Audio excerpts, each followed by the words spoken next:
Hello বন্ধুরা, আমি রিয়া। তো আজ রাতে বানাচ্ছি একটু স্পেশাল ডিনার, তো ভাবলাম তোমাদের সাথে একটু শেয়ার করি।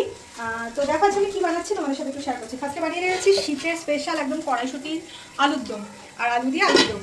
আর এইদিকে বানাচ্ছি আমি চিকেন রাইস। তো তার জন্য মানে এটা একটু আমি আমার মতন করে রাইসটা বানাই, এটা কোনো মানে কি নাম সেটা আমি জানি না। এদিকে আমি একটু ডিমের ভুজিয়া করে নিয়েছি, এদিকে আমি চিকেন পকোড়াগুলো করে আমি একটুখানি টুকরো টুকরো করে নিয়েছি।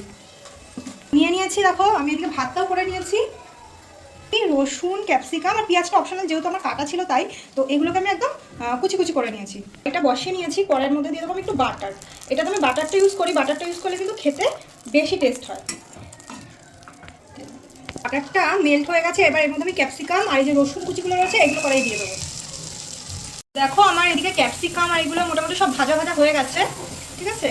তো এর মধ্যে আমি এইবার এই যে ডিমগুলো, মাংস যেগুলো করে রেখেছিলাম এগুলো আমি সব অ্যাড করে দেবো এর মধ্যে।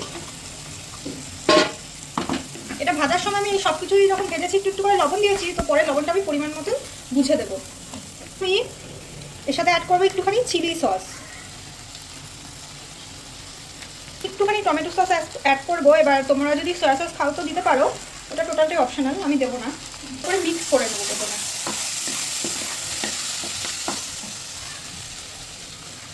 তারপরে এর মধ্যে আমি অ্যাড করে দেবো দেখো ভাতগুলোকে।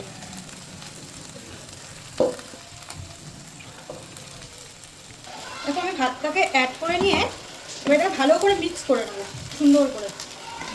এর মধ্যে আমি একটু লবণ অ্যাড করে দেবো, সেটা তোমরা পরিমাণ মতন দেবে। সবটি ভাজা মোটামুটি ভাজা হয়েই গেছে, এর মধ্যে আমি একটুখানি গোলাপ জল দিয়ে দেবো আমি একটুখানি কেওড়া জল।